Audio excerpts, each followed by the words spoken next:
power on.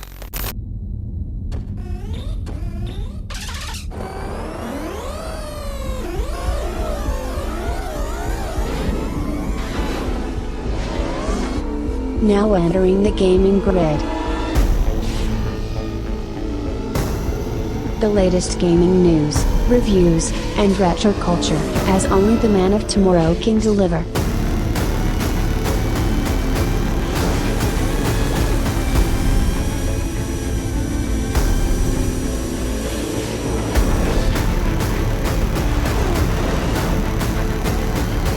And here's your host, Brian Sovryn. Ooh, the man of tomorrow is here, and here for, well, I'm not sure what to call these. In many ways, it's a gaming grid special. It's something I suppose that we could include in the main Sovryn Tech episode. But at the same time, it's such a large subject, often enough, that I think it really deserves its own little special. And of course, you get all of these for free now. The last one I did, which was effectively a gaming grid special, was a Sovryn top 8, and this is going to be a top 8 as well. But it was a top 8 for the 3DS, as well as the new Nintendo 3DS. And as we talk, this one is for the Nintendo DS, though, which I warned you about in that episode. I said, this one's coming, because if you have a 3DS, you might as well take advantage of one of the most impressive gaming libraries, certainly next to the other portable platforms that Nintendo has put out there, and that is the gaming library of the DS. Now, to some degree, there are parts of the DS family, as it were, just like we talked about the entire 3DS family in the last little gaming grid special that we did. I still label them Zomia 1 Underground, but they're basically gaming grid specials. And of course, the 3DS family was the original 3DS. Then there was the 2DS, and then came, I guess the 3DS XL became a thing. Then there was the new Nintendo 3DS XL, and then there was the new Nintendo 2DS XL. And that, moniker of new that prefix is important because that ended up becoming a whole new thing. So the DS, and similarly to the 3DS, well, I'm not going to shy away from first-party titles on the DS. The DS was much like the Game Boy was. I mean, this wasn't so true, I feel, for the 3DS, but so many games, just junk games, anything, any franchise title, whatever, basically got lobbed at the DS, whether it made sense or not. Now, the DS's touchscreen functionality, which was very new at the time, and the original DS came out in 2004. We'll talk about a little bit of a timeline of what other iterations in the DS family did. Admittedly, gave you the unique thing that it really gave, and the 3DS had this too. We didn't really talk about it in the previous one. The 3DS has this too, as well as the Nintendo Switch has benefited from this with touchscreen controls, or even using the stylus more so, right?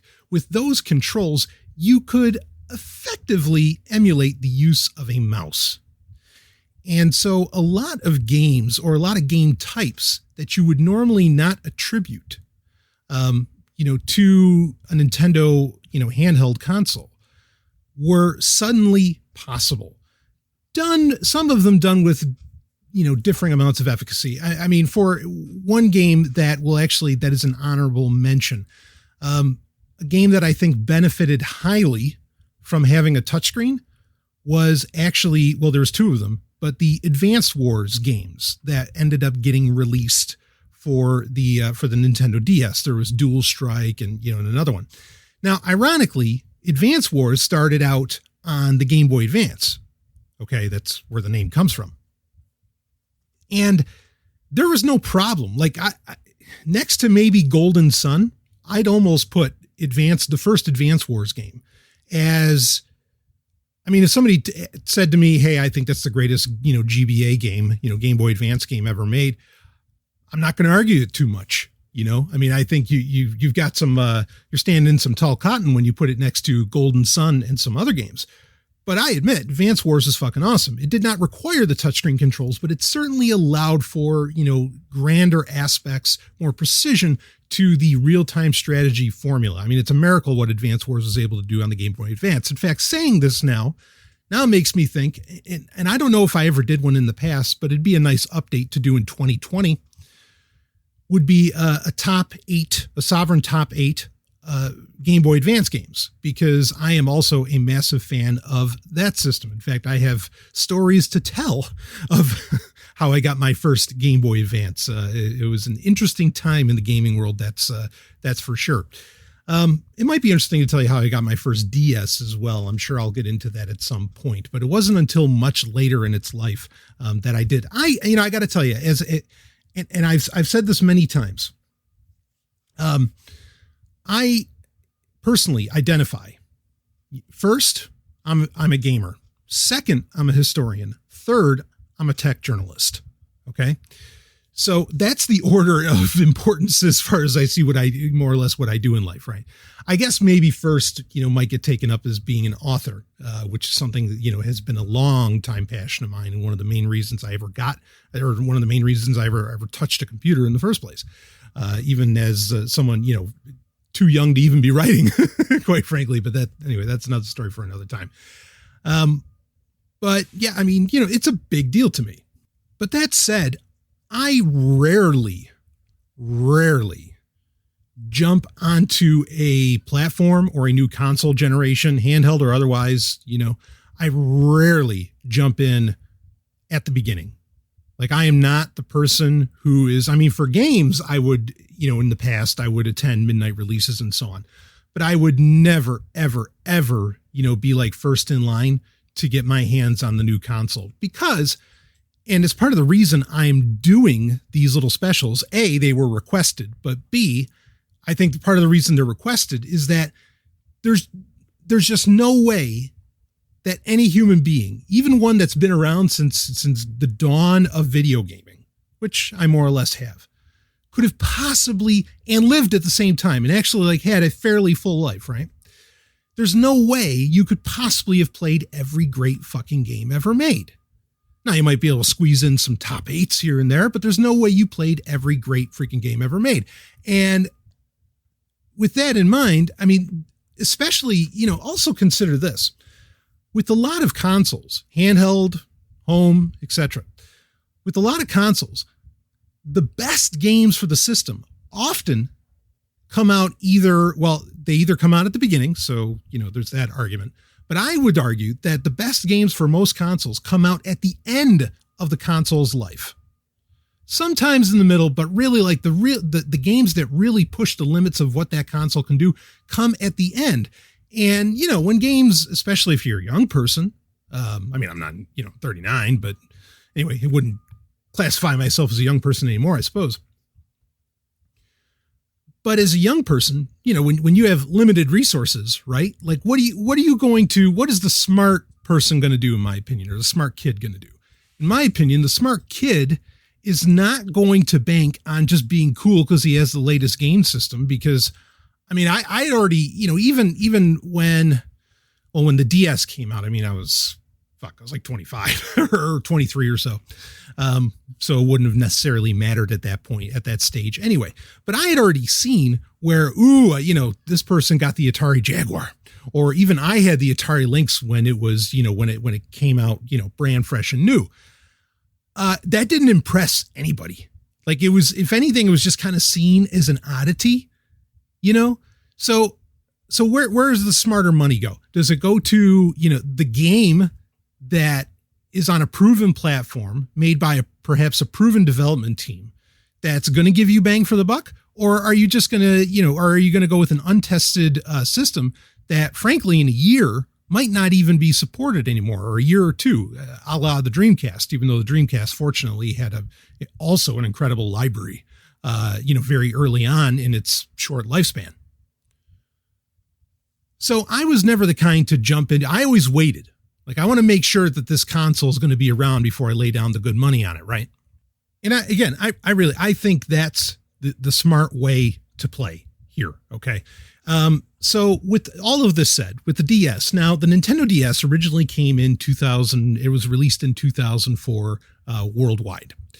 It would go through a few iterations and really would basically be the first Nintendo console, more or less. We're not going to get into like satellite gaming and some other stuff, but the console worldwide that was the first one to basically take advantage of an eShop, which would come much later in the DS family's life, particularly when we would get into the DSi. Now, I will not, to be clear on this, I will not be covering any DSi games. It is admittedly, so the DSi ended up coming out in 2008 and basically ended off with the Nintendo DSi XL, which I think worldwide didn't come out until 2010. And the XL version of the DSi, I mean, this is a big deal because, and in fact, I have a couple corrections to make quick. But anyway, this is a really big deal with the XL because Nintendo always toyed with making their handheld line smaller. They never really toyed with the idea of making it bigger. And I mean, even the DS, between the DS and the DSi, had the DS Lite, right? All of these things making it smaller, smaller, smaller. The XL was when they finally said, hey, let's increase the size of the screen. Let's do this, blah, blah, blah. And I think part of their confidence in that came from the fact that, with DSiWare, which were games that you could buy through the DSi shop, okay, through the e-store effectively of its time. In fact, earlier, I think I said that the DSi shop was the first eShop that Nintendo had messed with. I think the dates, I'd have to look this up again, but I think actually WiiWare started coming out for the Nintendo Wii, started becoming more of a thing in like March or like earlier in 2008. And then the DSi would come out later in 2008 in Japan in the same year. So they're pretty concurrent as far as that goes.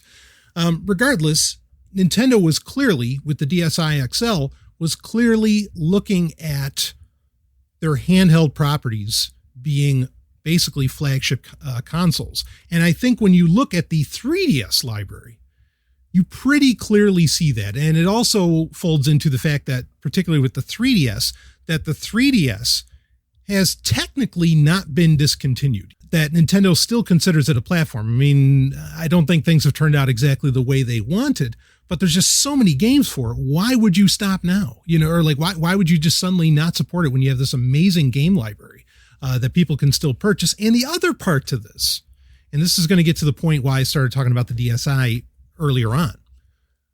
The other part to this is that now that there is such a thing as an eShop, whatever that looks like, whether it's the Wii shop, right, having WiiWare and Virtual Console, whether it's the 3DS eShop, having Virtual Console as well as 3DS titles on there, whether it's the, the DSiWare on the DSi shop, whatever that is, that eliminates, like Nintendo can basically still sell you games and still take a cut and gets rid of the secondhand market, right? That normally where you go buy used games at GameStop per se. And so I think part of the reason that Nintendo feels like the 3DS can continue on is because they can, why not? They can still get a piece of the pie when they're selling you games digitally instead of physically. All right. So that allows for that very much to continue. I mean, when did the Wii shop finally close? I think the last date for downloading WiiWare was like 2015, 2016. I mean, that was forever, ultimately. Well, I guess, it's 10 years, but still, that's pretty damn good. Now, this could turn into a whole conversation around the 3DS, which of course was the successor to the DS. But it's important to, what's amazing to me, I mean, they had such confidence in the 3DS. In fact, I would not be surprised if in the hallowed halls in Japan of Nintendo, that they were basically asking themselves, hey, you know what? Xbox and PlayStation are just killing it. The Wii U is a clusterfuck. We might pivot our entire business to handheld gaming. And in many ways, that's really still what they did with the Switch, right? Because they know, and they've told us, that they have the metrics showing that the bulk, the majority of people play their Switch in handheld mode. And the handheld mode has justified the purchase of a lot of games that, quote unquote, and I put that in quotes, better versions exist on other consoles, but people want to be able to play it portably. They buy it for the Switch, right? So ultimately that did happen. And perhaps Because the real crime here, and part of the reason, all this long conversation, part of the reason that I am not covering DSiWare games are two. There's two reasons, but let me get into the first one here, or the first part. The first part is that it's practically impossible to play them anymore. I mean, I guess maybe there's some degree of emulation that might exist for DSiWare where you could make that happen. I don't think that that's a popular scene. Reason being is that a lot of and this is the second reason of why I'm not covering DSiWare, the great games that came out for DSi that were DSi specific and that you could get over the eShop, those great games, almost all of them have been re-released or remastered in some form, like Shantae and so on. So there's not a whole lot of point in getting into those, and there weren't that many in the first place. It did feel like an experiment, as bold of a one as it was, right? So we're not going to cover DSiWare, but admit it at the same time, and this is the point I was going to get to, at the same time, it is a shame any time that games, for whatever reason, get lost to history. And this is a major problem when you're dealing with, frankly, with e-stores, e-shops, etc., whatever you want to call them, with digital games, or with digitally released games, I should say. Every game's digital, more or less, but at least video games. That's disappointing. Considering, I mean, and maybe, the sales numbers for the DSi just weren't up to snuff, because the only argument for getting, if you bought a DS in 2004, right, and it was still working for you very well. And I mean, I got the system a little later. When the DS Lite came out, I finally jumped on it. I'm a big fan. Like I said earlier, I don't jump on the first iteration or on release day for consoles. I usually wait for the next iteration, because generally there's some kind of improvements or whatever that come along with it. With the Switch, I finally broke down, Link's Awakening, the remastering was coming out, and I finally said, all right, fine. I'll get the Switch. And as to where really I was waiting for like a Switch Pro or something along those lines. When the DS Lite came out, then I was like, oh, okay, I'm on it. I'm here. And at that point also, because the original DS and the DS Lite had a Game Boy, Game Boy Advance. It was only Game Boy Advance, but it had Game Boy Advance backwards compatibility. It's a shame it didn't have full Game Boy backwards compatibility like the Game Boy SP or Game Boy Advance SP and the Game Boy Advance had, where it could all go back. Granted, the Game Boy Micro did not have that backwards compatibility. So my Game Boy Advance was dying, so it made sense to get a DS that could play, all of my top Game Boy Advance games again. And there were legion of those. It's an incredible library. But my point here is that if you bought a DS or a DS Lite, when the DSi came out, the only value prop you really had, the XL having the larger screens was nice, okay? But really the only value prop you had was the DSiWare, and most of that was just kind of quirky. Like it wasn't even, like there weren't, other than maybe a Shantae game, it wasn't really that exciting. And with the DSi, you lost the Game Boy Advance slot where you could put in your Game Boy Advance cartridges. You lost that functionality. And I think that was a huge loss. Kudos, and I'm sure Nintendo learned their lesson. And again, maybe that was another part of the failure, or why the DSi wasn't, broadly supported after the 3DS came out. I think Nintendo probably learned their lesson, because any future iteration of the 3DS never got rid of the ability to play DS games. And that was a winning concept. And in fact, I mean, there were early DS games, not to say that they were great, but there were early DS games that also required the GBA slot. So, it was a mistake, I think. And so the DSi overall, again, while it's still a shame to lose any game to time, overall, the DSi is a weird footnote.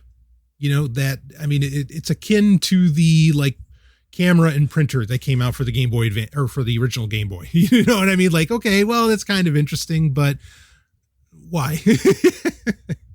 Or it was like, it was functionality like, it was a Super Mario Brothers Deluxe for the Game Boy Color.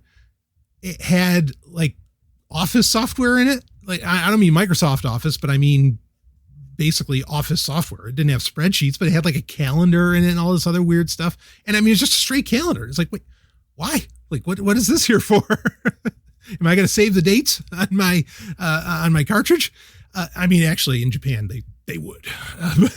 But anyway, the DS, though, was really an impressive system. And that dual screen setup, I mean, when you see one, they look a lot like a 3DS because it's that same clamshell design, which is great for protection.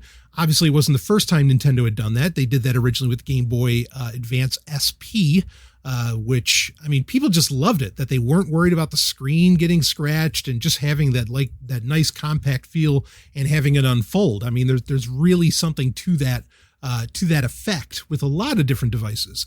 Grant you that Nintendo also had really already done dual screen systems decades before. I mean, there are, the Game & Watch games, handheld games that they did. There was even like a Zelda one and so on. So the DS wasn't exactly a new idea. Involving the touchscreen and stylus, that was somewhat of the, pun intended, the game changer here. And like I said, it really did allow for a lot of new gameplay elements, a lot of new gameplay styles and so on. That, again, not all of them worked very well, but come time the 3DS and you end up with really brilliant ideas that took advantage of touchscreen controls. When you got to the 3DS, for example, like in Super Street Fighter 4, where you allowed it to be like another controller, and it actually had combo buttons and everything on it. I mean, that's a simple example, but it's one of the examples. So the Nintendo DS, one of the best-selling handheld systems of all time. Granted, there aren't exactly a whole ton of handheld systems. I mean, Nintendo's only real competition outside of Tiger.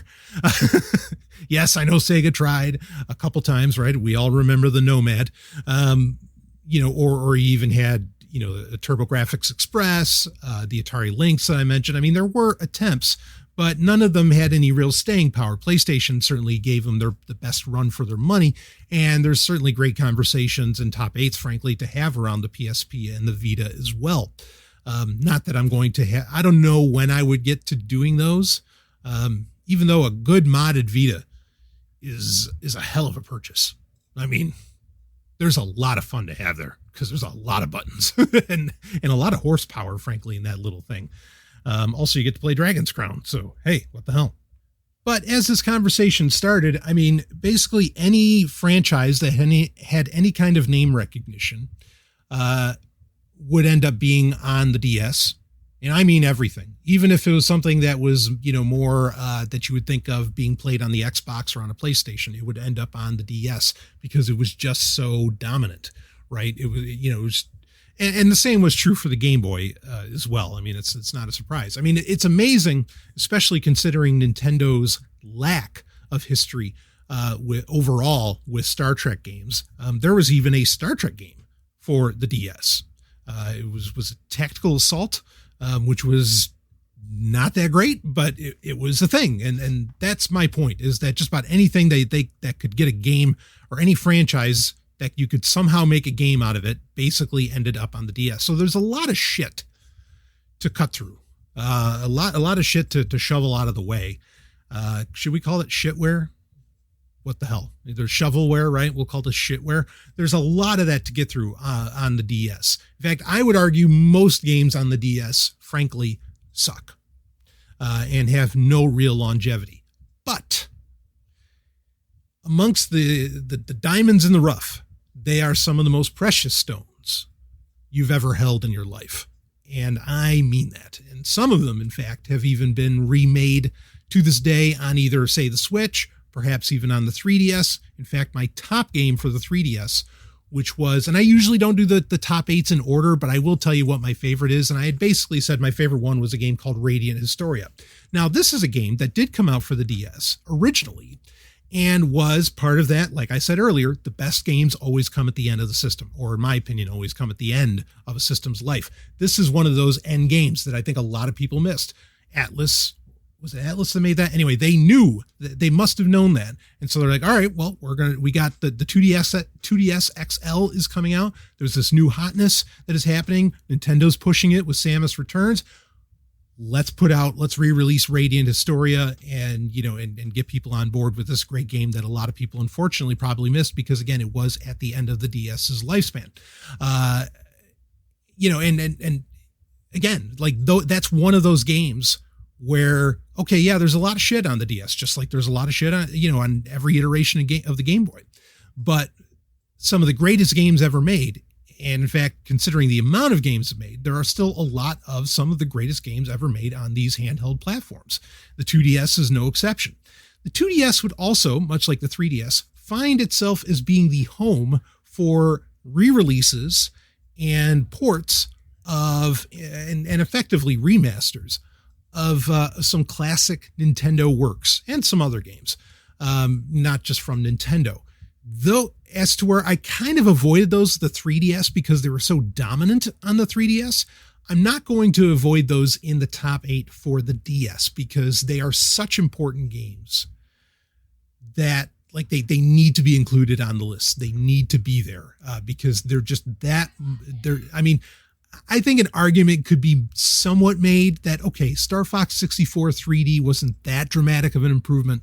Ocarina of Time was still great when it came out for the N64, Majora's Mask, and so on. That some of those ports maybe just, they put in some awesome stuff and they're worthwhile to play again, and there's enough there to play it again and so on. But if you played the originals, you're still fine. I would argue that some of the ports for the DS, no, these are definitive versions, not just definitive.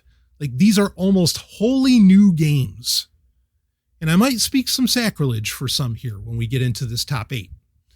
But these are almost wholly new games compared to their originals, to the point that like there's just no way I would ever play the originals again. So why don't we go ahead? We've talked about the DS, wildly successful system.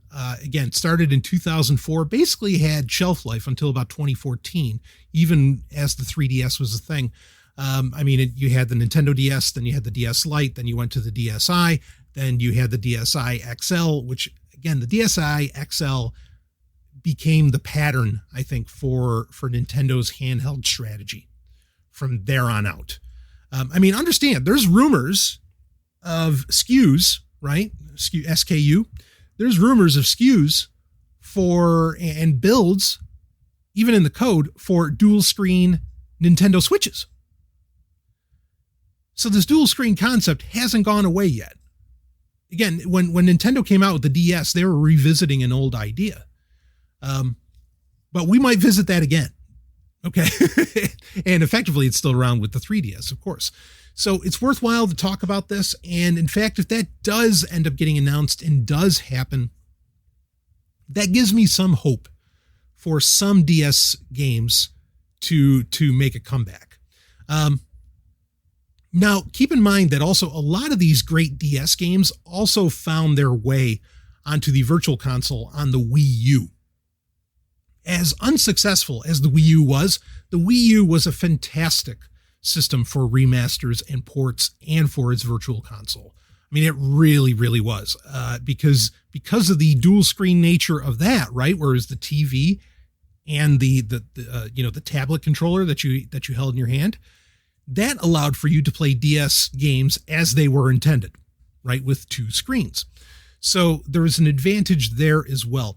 And you would end up with two games that aren't going to make the list here because they're just easy to put on. That being Phantom Hourglass and Spirit Tracks.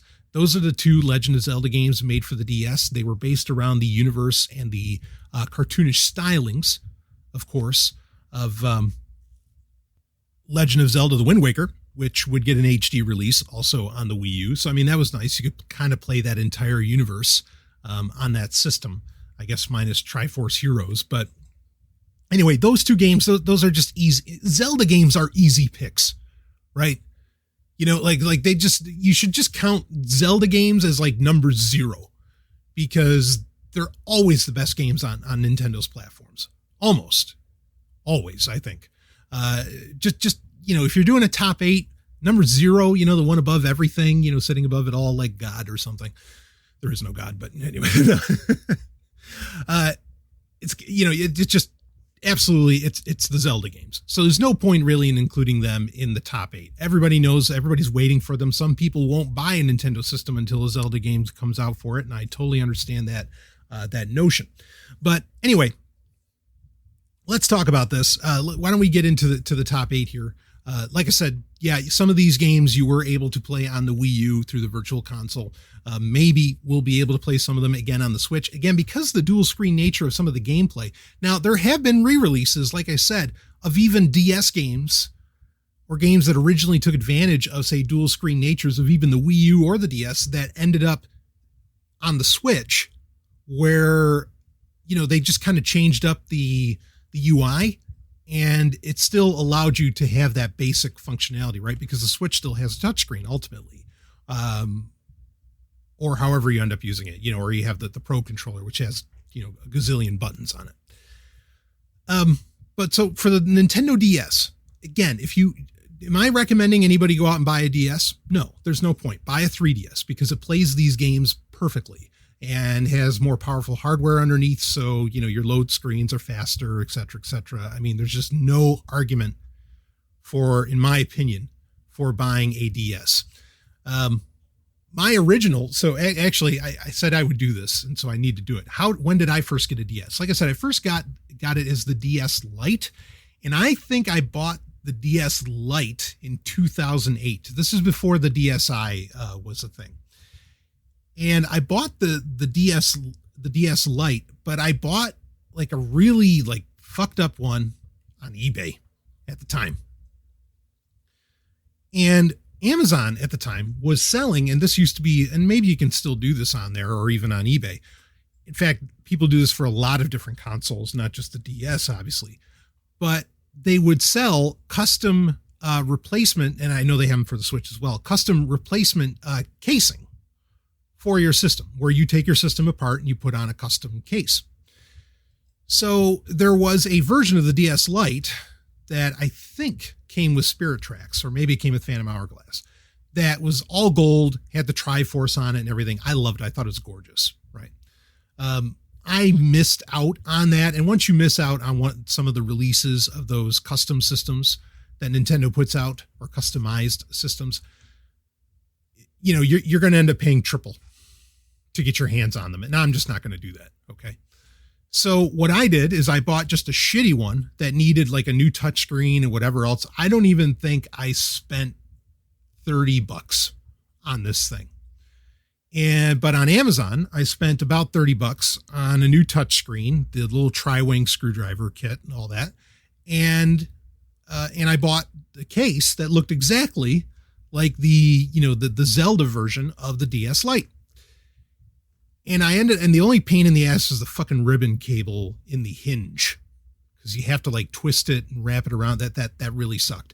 But I basically repaired this busted DS or DS Lite, and it looked like a brand new system when I was done. You know, new touchscreen, new case, everything, and it worked beautifully. And frankly, I had it forever until I ended up getting a 3DS. Basically, I had that DS Lite.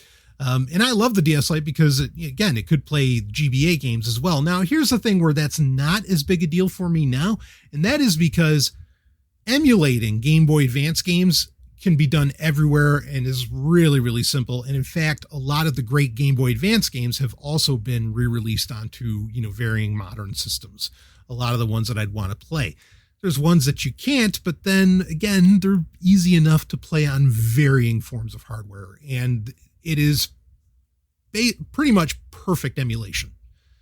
As to where it gets into funny areas with, say, the lack of a 3D screen if you're trying to emulate the 3DS, or it gets into funny areas with controls like the DS Lite or whatever else, you run into issues when you're just emulating these things, even if you could get picture perfect emulation of any kind. With the Game Boy, that's just not an issue at all. So I don't feel the need to have like a physical Game Boy to be able to do that. In fact, I'm really looking forward to Analog's Pocket system, which will probably be like the best Game Boy system ever made. We'll see what all, I mean, it doesn't have dual screens, but we'll see what all it ends up being able to do if they end up releasing that in 2020. Now, actually, before I do get into the games, I would be remiss if I also didn't talk about, and this was a huge deal for portable systems or for consoles in general, the fact that the DS had built-in Wi-Fi, had like its own communication protocols and everything, could do local multiplayer, all kinds of wacky shit. That was awesome. I mean, that was a really, really cool feature that some aspects of did not translate up to the 3DS. And that's a shame, but man, that was cool. I mean, in fact, it could connect, with like the Wii. I mean, you could do varying things with it, which Nintendo had been experimenting with that for a while. Like the Game Boy Advance could connect. Of course, that had to use a cable, it wasn't Wi-Fi, but could connect to the GameCube and so on. And, it made for some interesting gameplay features. But regardless, that was another great aspect of the DS. Again, so many things got baked into the DS that now we consider standards that were fairly revolutionary at the time. Not like systems having Wi-Fi was exactly new, but this is a pretty new deal. For that to be, I mean, you could go back to the Saturn as far as consoles that could connect to the internet, but something that was really viable and basically worked. Yeah. I mean, the DS took it. And so a credit to that system. I think it sort of gets forgotten by a lot of people, especially with the 3DS being so similar in so many ways that they just kind of like have a train of thought that just runs over it. But no, this was a radical departure of a system. From anything else of its time. And it would ultimately be a system that would have representation from all of Nintendo's major franchises, except for maybe Super Smash Brothers.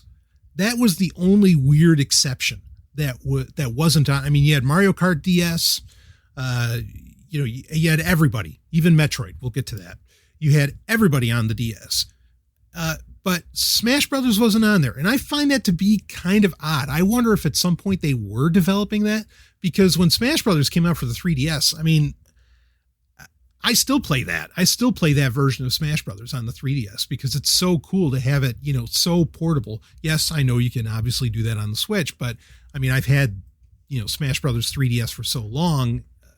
Yeah, it is odd that was never on the DS, but otherwise everything you could imagine is there and is there in top form and in some cases very much returning form.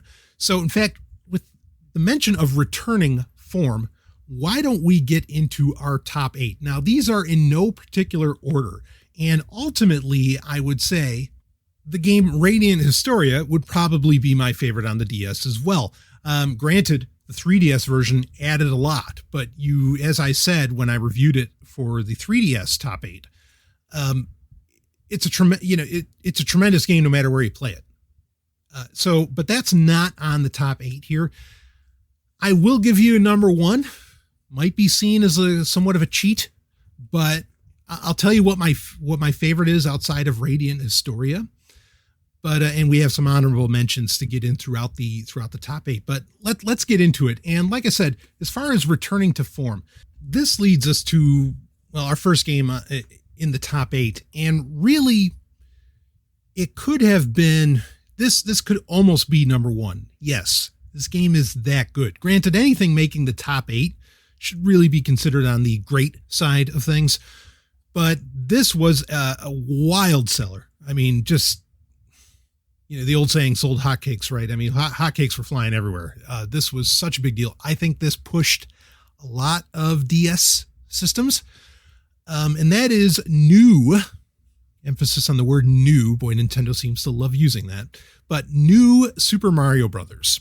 This would end up getting an equally great sequel on the 3DS, that being New Super Mario Bros. 2, and would also have New Super Mario Bros. U and whatever that would get re-released on Switch, etc.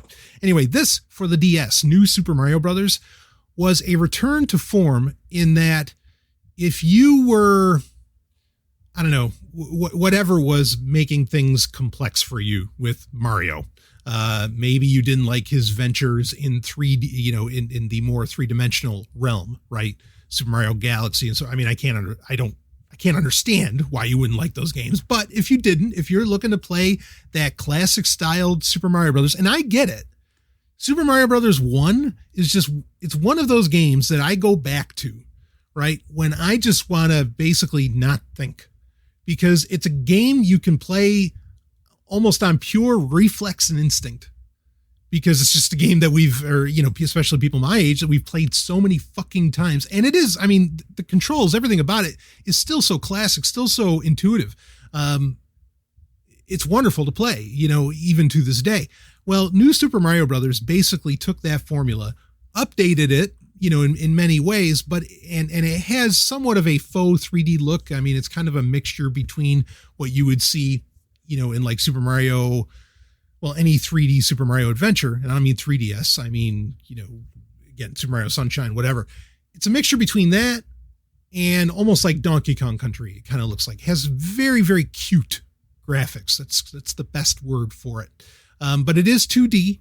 And I mean, there's some different abilities that are in it, even different from what was say in Super Mario Brothers 3 or Super Mario World and so on. In fact, there's the giant feature where now, I think ever since the 80s, you had people wondering what happens if Mario could take a second growing mushroom, right? How big could he get? Well, you get the opportunity to find out in this game effectively. It is totally classic, by the numbers, by the notes, Mario Brothers, from the 80s and early 90s. It is a welcome return to form. I'm just as happy that, we end up with Super Mario Odyssey and all of those. But going back to this style in a very direct, two-dimensional way was such a winner. Did not need the dual screens really to do what it does. I mean, it made for some nice UI, but it wasn't really necessary. It's a fantastic game. Simple, not terribly difficult. Yep. But that's why it's such a beautiful game. And again, it would inspire an entire new as in that's in the name, new Super Mario Brothers series. And also, I mean, frankly, that series is best-selling, and for good reason. This style of play really should have never gone away. It should have never fallen away. And I mean, and even with Super Mario World, I feel like it gave into certain complexities that, are great, but it is a very different type of gameplay. So to go back to, 80s Mario, basically, was a winning idea, and it plays beautifully.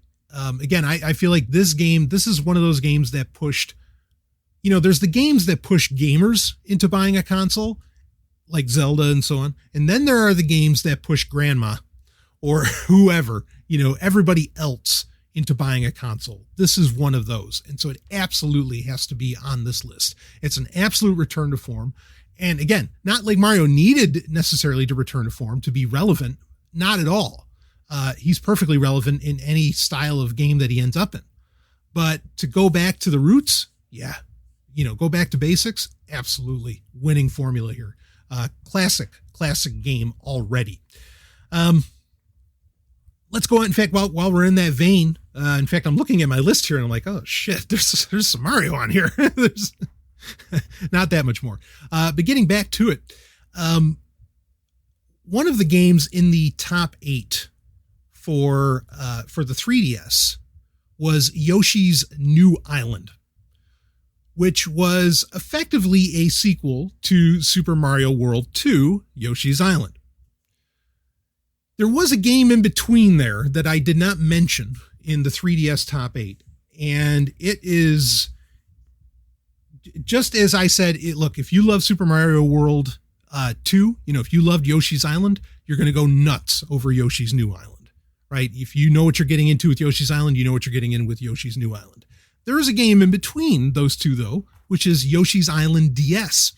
And the same argument for Yoshi's New Island holds here.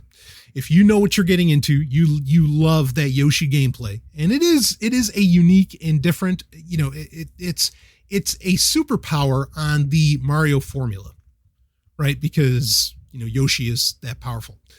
And in fact, this has like Baby Mario in it. I think that's where the character might have first gotten introduced, who's now very popular in Mario Kart and so on. it's a brilliant game. It's actually a very nice, very sweet story. Mario doesn't require really a storyline, and you usually get a very bare bones one in whatever you're playing. But with Yoshi's Island DS, you actually got a much more overarching story, and it's very sweet. I don't want to spoil it for you because the opening cinematic, as it were, is one of the best, I think, in if you want to call, Yoshi games Mario games in Mario's history. I love this game. Can play it over and over and over again. It's one of the first cartridges that actually went bad on me, and I guess it's because I just kept using it so much. So I've actually bought this game a couple times over now.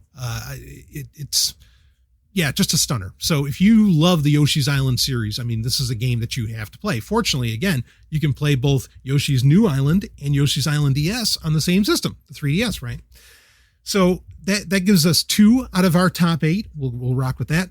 Let's go to the next one. And again, they're not in really any particular order, though I am going to have a number 1, maybe a number 2 and a number 1.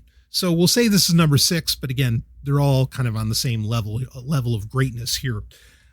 With number 6, StarFox Command.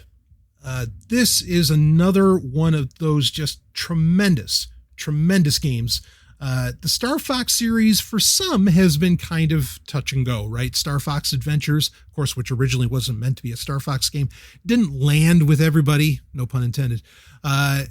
Star Fox Zero, some people weren't a huge fan of that, but I thought Star Fox Command, which had a really nice mixture of, well, you had, it was you had like a turn-based strategy game involved in this, but that could morph into battle mode at any given, whenever that was about to happen.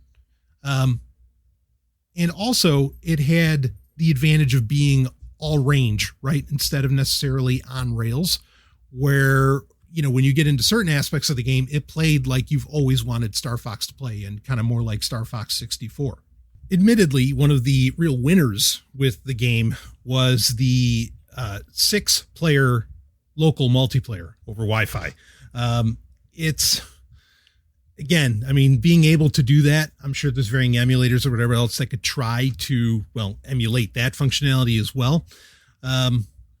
But there's plenty of game without the multiplayer, plenty of great story.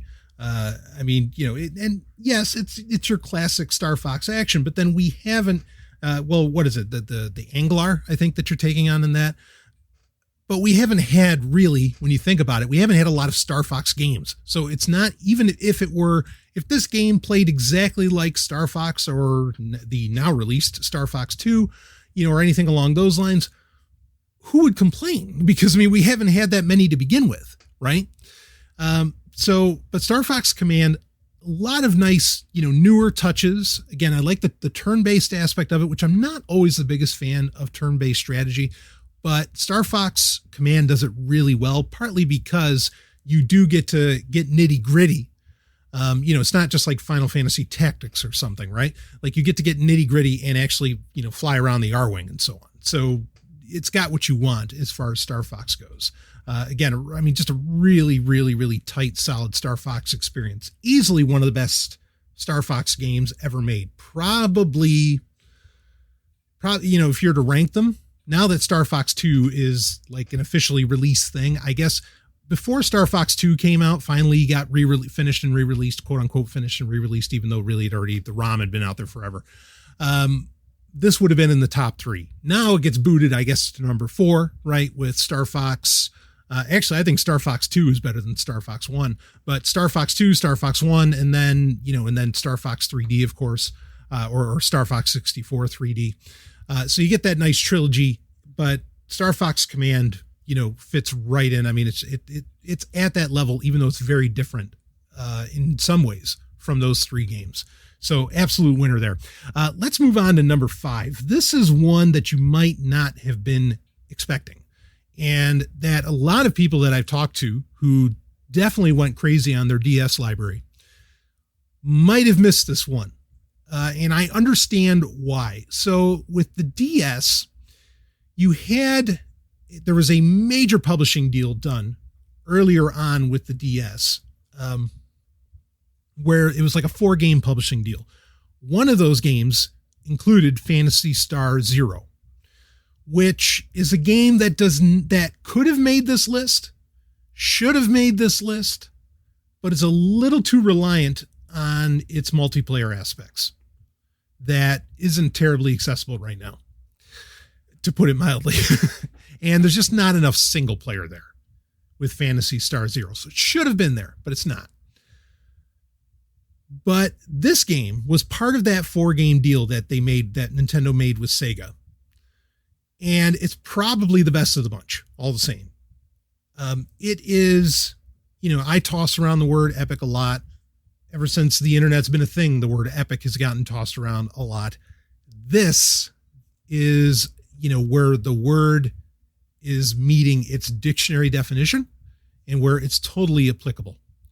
This game is epic. It is on one of the grandest scales possible. And the game is Infinite Space.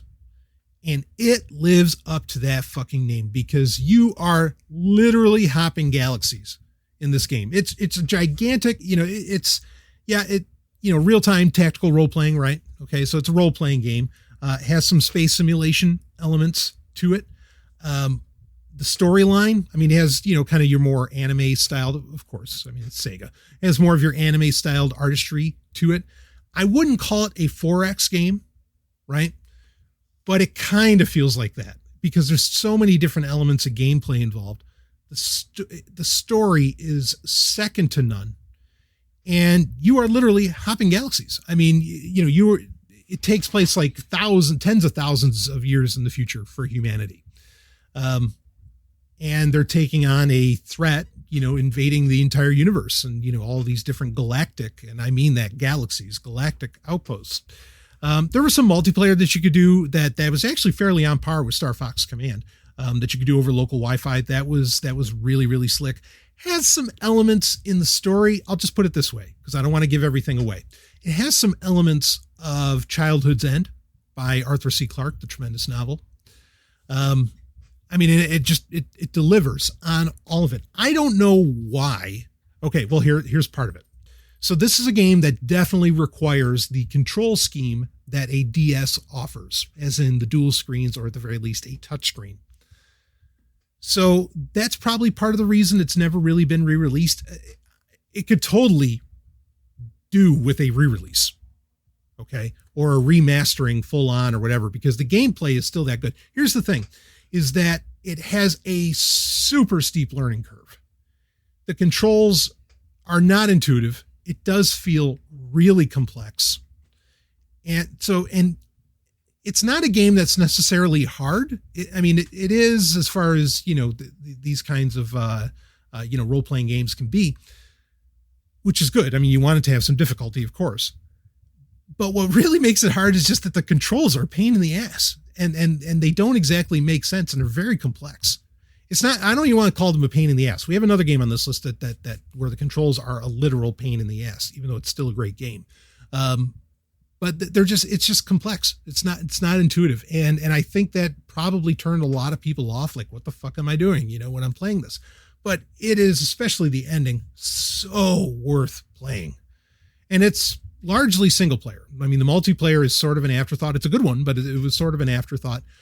So this is a definite pickup that is not available on any other platform that you want to get for the DS. Like I said, you don't need to buy a DS. You can get a 3DS, or there is pretty good DS emulation out there. So you could rock that as well. But this is one of the top games you should be picking up. This is one of those games. The only thing I could compare it to, actually, it's a great comparison, would be like Rogue Galaxy for the PlayStation 2. I know that Rogue Galaxy eventually got released via PlayStation 2 emulation for the PlayStation 4. I know that happened, and there is some degree of like upscaling to where, it looks good in 1080p on that. But Rogue Galaxy is one of these mind-blowing, amazing games, epic scale, epic story, the whole thing, and literally epic, that I don't know why people still aren't talking about. I can't begin to fathom, why isn't Rogue Galaxy making a lot of just gaming top 10 lists overall? It should easily be doing that. Infinite Space, same deal. It's the same situation where it's like everybody just kind of, okay, so because it's not Final Fantasy or Dragon Quest, we don't pay attention. Like that's what it feels like to me, which is probably the same thing that happened to Radiant Historia. These are massive games with so much, there's so much to do in side quests and other things. I just don't get it. I could almost put this as my top DS game because it's that fucking good and it's such great space opera. You got to pick it up and try it. It's a lengthy game, but I guarantee you that ending's worth it. I mean, you are in for a real treat. So Infinite Space, you want to, they even broke it up into like multiple parts. It feels like you're playing Dune almost. It's space opera, but yeah, give it a shot. You're going to love it. Speaking of, I just mentioned Dragon Quest and Final Fantasy. So there were a lot of Final Fantasy re-releases, as well as the after years or whatever for Final Fantasy IV and so on, that ended up coming out for the DS that were very popular games on the platform. Those are all of that. Everything that was on the DS is basically available somewhere else. And even the DS Final Fantasy re-releases, and they were ultimately re-releases, re-releases actually of remasterings. They were re-releases of the remasters done for the PS1, largely. There's some new games involved as well, but overall they were that. And I think they are lesser forms than, especially like Final Fantasies 1 through 3 that ended up on the PlayStation 1. And so I find Final Fantasy kind of disappointing on the DS, even though I know that was one of the biggest sellers, that whole series on there. On the flip side, the full remasterings that were, in some of which are starting to get re-released on other platforms. In fact, you can get them on smartphones, on iOS and Android, and you can get them on, some of them have been made available on Switch. I will probably pick them up the later, because 1 through 3, the remasters of Dragon Quest 1, 2, and 3 are on Switch. I'm hoping they did good numbers because the remasters of 4, 5, and 6, I want on Switch. But these remasters were originally put out on the Nintendo DS. And especially like the remaster of Dragon Quest IV, one of the greatest games of all time, Chapters of the Chosen, was brilliant because that was another game where it was later in the life, right? We keep talking about this, where it's later in the life of the console. And so people forget about it. Dragon Quest IV, or in America, what was Dragon Warrior 4 for the NES, was later on, but it's such a complex and game on such a large scale. I think a lot of people missed it. It was a game where you needed, back then for the NES, you needed the map. You needed to unfold the map to play it and everything. It was awesome. But the re-releases of Dragon Quest 4, 5, and 6, particularly on the DS, are first rate. Each one of those could have made this list. Hand of the Heavenly Bride, and I keep forgetting the name of Dragon Quest 6, but awesome games, very worthwhile on the DS. That said, I do imagine they're going to come out on the Switch as well, so you may just want to hold out, for those. But just those are more of those honorable mentions, right? Let's move on to another one. This is the first on the console of re-releases of classic Nintendo games where they were dramatically expanded on the DS, more so than I think just about anything that was re-released on the 3DS, frankly. These are dramatic expansions of these games. And this one is Kirby Superstar Ultra. It's one of the first games I bought when I got my DS Lite. It is a remaster and expansion of Kirby Superstar from the SNES, from the Super Nintendo.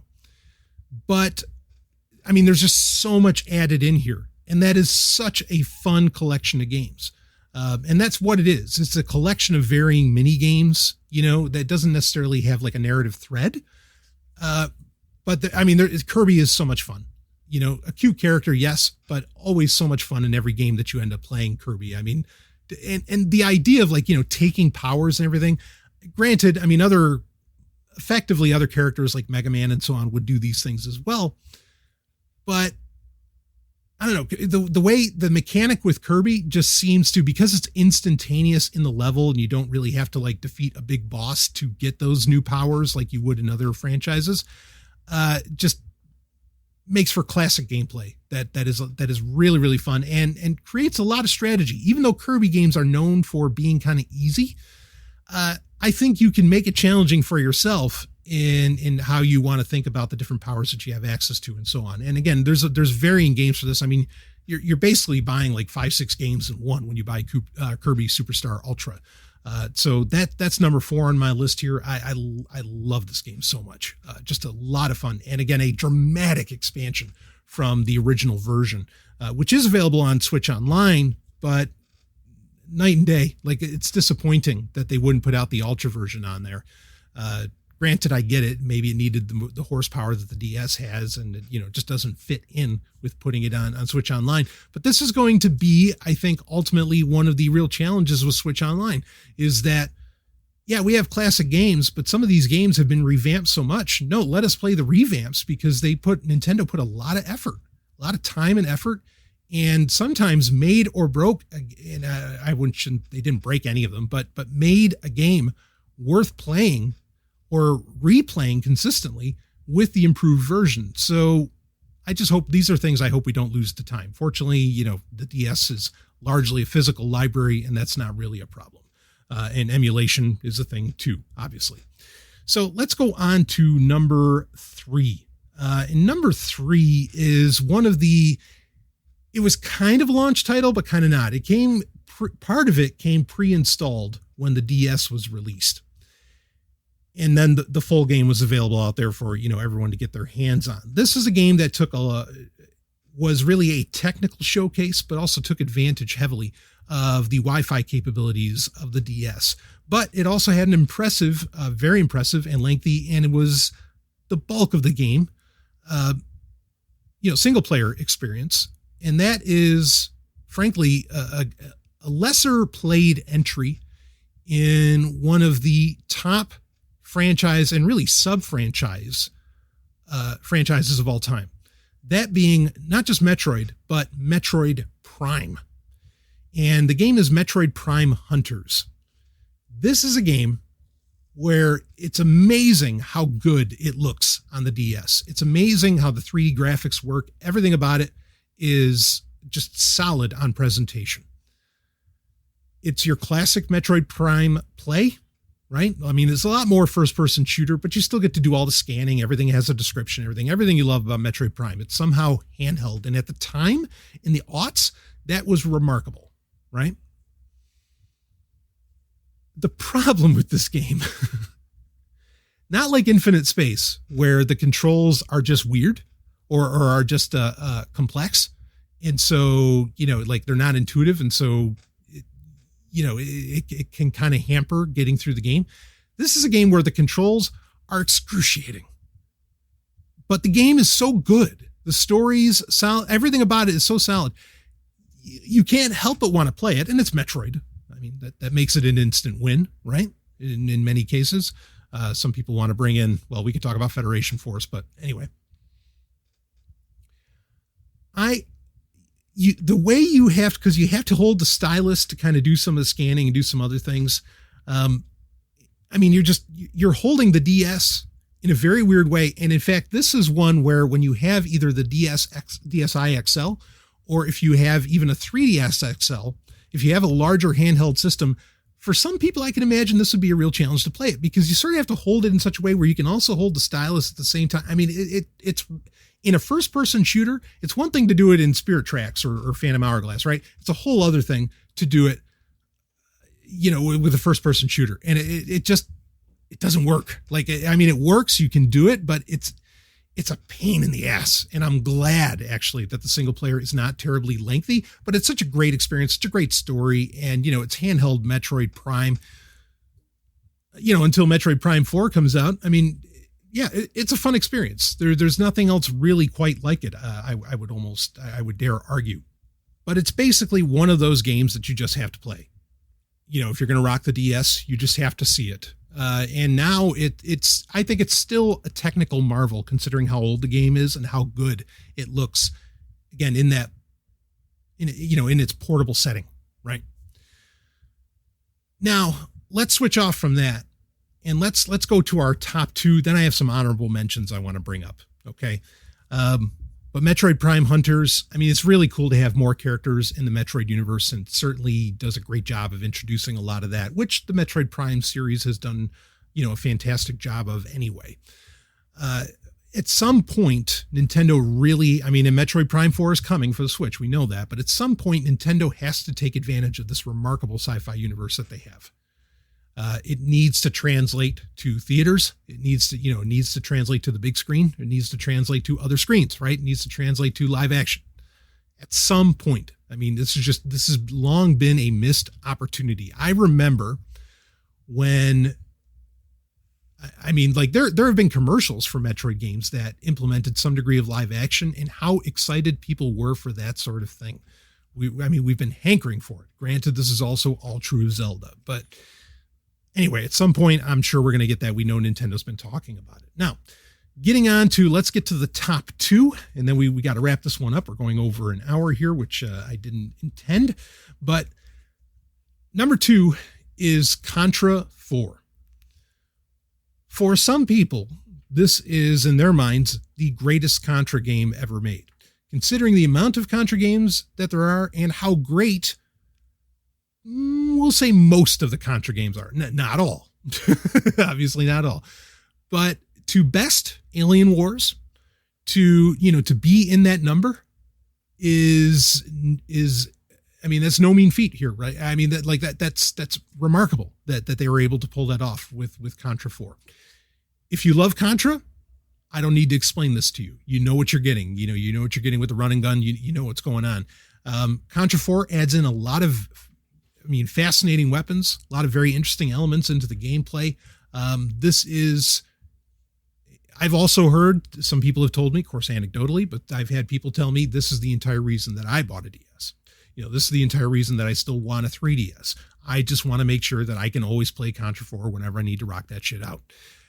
I get it, because you're not wrong. It is that damned good and easily sits in my number 2 spot. Now, let's go to number 1. So number 1 and number 2, these are definitely areas where I'm saying, yes, these are the best experiences. Number 1 is my argument for why you don't want to make a Nintendo 64 mini.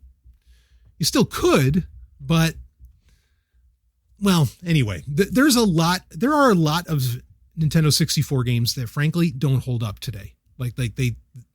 It just feels weird. And people talk about it all the time, like it's the early era of 3D and so on. There's a charm to the early era of 3D gaming. Yes.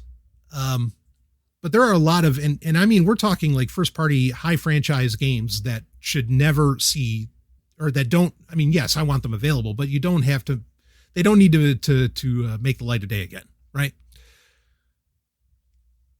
This is the part where I said earlier that some might find this sacrilege. I don't think so. Now, I remember playing Mario 64, okay, on the Nintendo 64. People say, often you hear from them that reviewers and everything in the industry would say this was the first great 3D game and so on. And I do see where they're coming from, and I understand why they feel that way, etc. I've always felt like, especially in comparison to like your Crash Bandicoots and some others, I've always felt like Mario 64 was a very limiting game. I am not complaining necessarily, because I understand the challenges that, especially at the time, to get something like that to work on a fucking cartridge and so on. I get it. I understand. But that said, there has been a genuine, it's funny. Everybody was talking about, somebody got Mario 64 to work on PC and 4K, and wow, it's so awesome and blah, blah. You don't know what you're talking about. You're a liar, in fact. No, this game, in my opinion, did not become truly, truly great until it was re-released and massively expanded on. Different characters. All kinds of things. Yoshi gets involved very early on, so on. Until it was re-released on the DS. So Super Mario 64 DS, I would say this is almost the quintessential game to play on that platform. It would be the quintessential game almost to play on any platform. again, the addition of characters, the addition of a lot of gameplay elements, the more free-form nature of it, where it didn't feel as like on point and you weren't hampered so much by the very odd camera.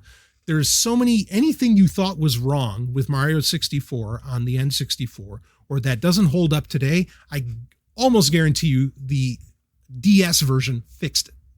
Fixed the whole damn thing. Being able to play with the other characters, amazing how much that changes and creates a lot of replayability with a game that I think for a lot of people was kind of a one-trick pony, whether they wanted to admit it or not. The proof of what you can do with an older game when you add even elements that still more or less fit within the older style, that you can turn it into almost a whole new game, and breathing new life into it. I mean, it doesn't do it justice, just how great this is. That's why I'm saying, I don't care if Mario 64 never ends up on Switch. There's no way it's not going to end up on Switch Online. I don't care if it never ended up on Switch Online. I don't care if there's never an N64 mini. I don't care about any of that. People are talking about varying Mario games getting released in 2020 because it's 35th anniversary, whatever the fuck else. Okay. I get that. If they are going to re-release Mario 64, it better be the DS version, because otherwise, I'm telling you here, unless they're going to expand even upon that, it's not worth the time. When you've played the DS version and then you play the original, you cannot help but instantly realize how much you're missing in comparison to the DS. Because that is the definitive deluxe, pick your terminology, that is the best version of that game, bar none. It is amazing that you can make what is admittedly already an amazing game, that you can make it that much better. And they did. Easily the top game. It's the first one that you want to play. Now, granted, if you didn't like 3D Mario, well, guess what? Like we started at the top, we have New Super Mario Brothers for you to have a hell of a time with. But if you did like 3D Mario, this is the premier experience, in my opinion, or where it all started, and it only got improved upon. I can't believe this game doesn't get talked about more, the DS version of Mario 64, because it's that awesome. So that's the top of the list. Now, honorable mentions. Of course, I already mentioned some of them, like Mario Kart DS was fantastic. The Advance Wars games on DS, both of them I think were really, really solid. They had great storylines. I did not get into The World Ends With You from Square. That got a great re-release. In fact, there's going to be an anime coming up, which I'm excited for. That got a great re-release on the Switch. So I didn't include it here. But at the time, that was just about the best RPG on the DS when it came out. I mean, that's an amazing story. And if you've played it, you know what I'm talking about. There were some porting of like collections, some Atari collections that were very, very nice on the DS. There was an Intellivision collection, Intellivision Lives, that was very well done, and matched up pretty well with the PlayStation 2 Intellivision collection that ended up getting released. There is in fact, the second game, they made two of these. There's one, the second one never got released in North America, but you can get the European version and so on. Retro Game Challenge is, if you've played Ultimate NES Remix, Retro Game Challenge is like that. It came out before NES Remix, but it's with a bunch of like Galaga. It's with a bunch of different franchises. It's really, really cool. If you're like an 80s arcade, game player, Retro Game Challenge for the DS, which has never been re-released elsewhere. And again, you have to kind of buy you have to get an import version for the second one. Fantastic. Very unique gameplay. I mean, you just play it over and over again. A lot of fun. And to get copies of it today, expensive, by comparison. So that's something to consider. Another really fun game on here is in the classic Mario style, is actually Super Princess Peach. Yeah, she finally got a fucking game where she got to kick some ass. I mean, she's kicked ass in other games, including Mario 64 DS, but this is one that I'm amazed has not been ported more. Tremendous game. If you're a Mario fan, instant buy, instant play. I mean, you got to jump on it. Another port, actually, speaking of ports, a port that is probably the best version of this game as well, and improved upon, and better than what has been re-released lately on PC as well as on mobile platforms. That is Chrono Trigger. Chrono Trigger on DS is another case where it is easily the definitive version of that game. It is beautiful. The controls, everything works great. Everything's really, really solid. The music sounds fantastic on it.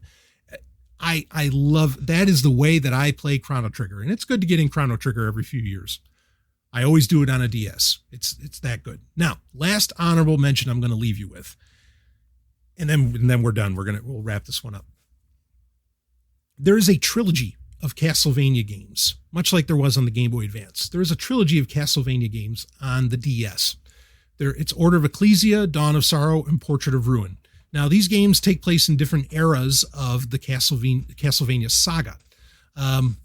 Each one of them is, in fact, some people actually consider Dawn of Sorrow to be the best Castlevania game ever made. I don't know if I'd go that far. I really love Harmony of Dissonance and so on, but all three of these, fantastic. If you love Castlevania, again, like we've been saying, instant buys. These are instant buys. The whole series. And these are on the rarer side. So you do end up spending more than, the usual $12 or whatever usually to get your hands on them. They can be expensive, but they are, especially if you're a Castlevania fan, they're totally worth it. A lot of elements that were in these games, because these were the last Castlevania games that were made before like the Lord of Shadows series and so on, where Castlevania really dramatically changed. And some people did not think, necessarily for the better.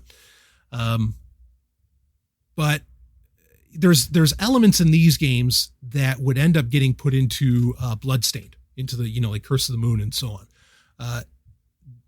And to see that history happen and to see all that kind of implemented is really, I think it's a lot of fun. Understand that Order of Ecclesia, that game is actually the last one that Koji Igarashi ended up working on before he started doing Bloodstained and jumped on that as the producer and everything. So you're going to get those elements. It was, you could say, minus Bloodstained, which aren't technically Castlevania, you could say they're the last great Castlevania games. So you definitely want to check those out. Anyway, that's it. There's our honorable mentions. I'll put all of these in the show notes, and we have our top 8. Of course, review that quick. New Super Mario Brothers, Yoshi's Island DS, StarFox Command, Infinite Space, Kirby Superstar Ultra, Metroid Prime Hunters, Contra 4, and Super Mario 64 DS. Now, like I said, this is not a case for where, I want to go pick up a DS. I don't think you don't, just skip it. Go right, go right into the 3DS, because there's just a lot more options when you do that. So I'm not going to make the argument like I would with a PlayStation 2 or some other consoles that, well, this is a reason to own these consoles. You want to do it on the hardware, etc., blah, blah, blah. There's no reason to own a DS.